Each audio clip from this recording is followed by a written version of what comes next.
दोस्तों, लोकसभा चुनाव के तीसरे चरण बाद कौन सी पार्टी चल रही है आगे और क्या हाल है बीजेपी का, आइए जानते हैं इस वीडियो के माध्यम से।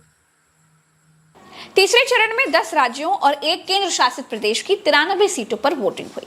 तीसरे चरण की वोटिंग के बाद देश की 283 सीटों पर वोटिंग खत्म हो गई है। पहले और दूसरे चरण की तरह ही इस चरण में भी वोटिंग परसेंटेज कुछ बहुत अच्छा नहीं रहा। असम में सबसे ज्यादा 75%, जबकि महाराष्ट्र में सबसे कम 53% मतदान हुआ। गुजरात की 26 सीटों पर भी इसी चरण में वोटिंग हुई। गुजरात में सिर्फ 55.83% वोटिंग हुई है। गुजरात प्रधानमंत्री नरेंद्र मोदी और अमित शाह का गढ़ है। यहाँ वोटर्स की मायूसी से बीजेपी हैरत में है। गुजरात में हालत ये हो गई कि गांधीनगर में एक बूथ के बाहर भगवान श्री राम का कटआउट लगा दिया गया, जिससे वोटर प्रभावित हो सकते। भगवान के नाम पर वोटिंग कराने का विकल्प खोजा गया, लेकिन चुनाव आयोग सोता रहा। और दोस्तों, गुजरात में ही पोलिंग बूथ के अंदर चुनाव आयोग के अधिकारियों के हाथों में जो कलम थी, उसमें नरेंद्र मोदी की तस्वीर लगी हुई थी। गुजरात में अगर सब इतना ठीक है तो फिर इतना सब करने की जरूरत क्या थी?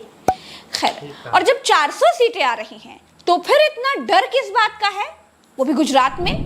ના બેસે ને આ પેનમાં છે સિમ્બોલ ને ફોટો લાવો પેલા આ છે તો તમારું ધ્યાન નથી જતું બૂથમાં સિમ્બોલ સાથે બેસે છે પ્રિસાઇડિંગ ઓફિસર તરીકે આપની ફરજ નથી આવતી કે આ પેન લઈને પ્રિસાઇડિંગ ઓફિસર છો અને સિમ્બોલ સાથે ભારતીય જનતા પાર્ટીના કેમ બેસી શકે?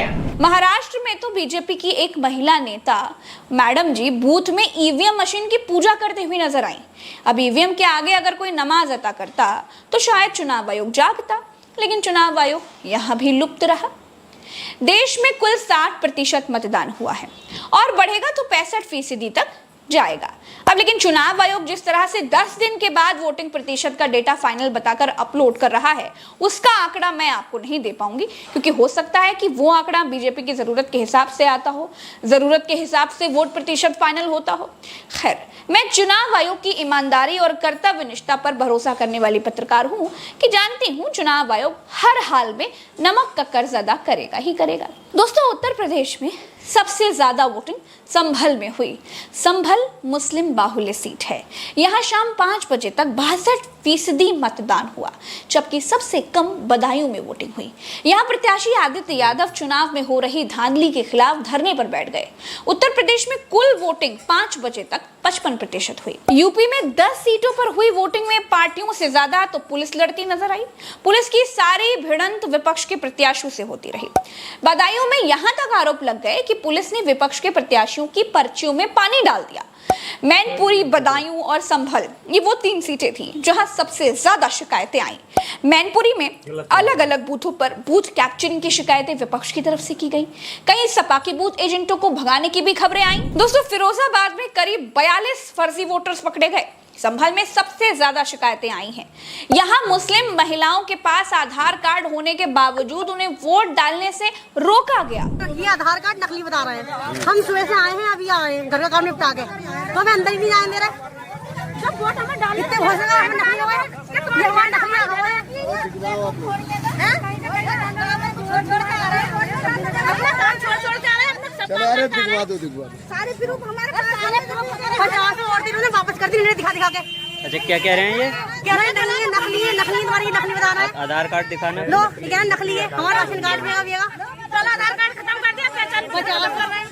इन्होंने 50 वोट से वहां से भगा दी। संभल में ही सपा के प्रत्याशी जियाउर रहमान बर्क और उनके पिता की पुलिस से झड़प हो गई। पुलिस दोनों को धकियाते हुए अपनी जीप तक लेकर के गई। संभल में ही वोटर्स के साथ मारपीट का आरोप भी लगाया गया। लोगों का कहना था कि पुलिस ने वोटर्स को बेरहमी से पीटा। करोड़ों मतदाता इनके खिलाफ हैं। ये कितनी बेईमानी पे उतर जाएं, लेकिन करोड़ों मतदाता इनको हटा करके ही दम लेगा। और जो सूचनाएं आ रही हैं, ये घबरा गए, बौखला गए हैं। और जो आदमी खिसियाता है, जो हारने लगता है, वही ये हरकत कहता है। बदायूं, हाथरस और अलीगढ़ के कई गांवों में लोगों ने वोटिंग का बहिष्कार भी कर दिया, क्योंकि इन लोगों ने पिछली बार बीजेपी को इस उम्मीद में वोट किया था कि बीजेपी उनसे सड़क, पानी के जो वादे किया है वो पूरा करेगी। लेकिन जब वादा पूरा नहीं हुआ तो इन लोगों ने फूल वाली पार्टी को वोट ना देने का फैसला किया, क्योंकि जिन सीटों पर लोगों ने वोट का बहिष्कार किया वो सीटें बीजेपी की जीती हुई सीटें थी। हालत ये थी कि जिले के डीएम तक वोटर्स को मनाने के लिए उनके गांव पहुंच गए। हर विधायक जो चुन के भेजते हैं वही कह देता है और बाद में फिर ना लौट कर देखते हैं, नहीं आते हैं। और आज तो अब की बार तो हमारे यहाँ कोई प्रत्याशी कोई प्रतिनिधि हमारे यहाँ कोई भी वोट मांगने तक नहीं आया। इसमें अब हम अपने गांव में हमारा कोई नेता तो है नहीं, हम लोग अपना यही चुनाव बहिष्कार करके और जिला और मंत्री और सरकार तक अपनी बात रखना चाहते हैं कि हम चुनाव बहिष्कार करेंगे, हम चुनाव में वोट कल के रिकॉर्ड कर लो हैं। अगर आप मैं वापस नहीं आई, मैं तो नौकरी हूँ ना, मैं थोड़ी भाग जाऊंगी कहीं पे, मुझे वोट तो मिलते नहीं, मैं तो नौकरी जो मुझे करनी है कहीं भी रहूंगी, यहीं हूँ। आप आके दिखा दीजिएगा, इतनी शर्म तो होगी मुझे कि आप नहीं बोला था, मुंह पे आप मुझे बोल दो, कहाँ जाऊंगी मैं। दोस्तों, 2 चरणों ने बीजेपी को उत्तर प्रदेश में इतना ज्यादा परेशान कर दिया था कि अमित शाह को भागकर 2 दिन लखनऊ में रहना पड़ा। उत्तर प्रदेश के बड़े ठाकुर नेताओं से बंद कमरे में मीटिंग करनी पड़ी, बाहुबली को बीजेपी में शामिल कराना पड़ा। और तीसरे चरण में जिस तरह से संभल, मैनपुरी, बदायूं में वोटिंग पर असर डालने की कोशिशें हुई, ये बता रहा है कि 3 चरणों में ही बीजेपी की हालत ऐसी है कि वो 400 सीटों तक सपने में भी पहुंच नहीं सकती है। इस वीडियो में इतना ही।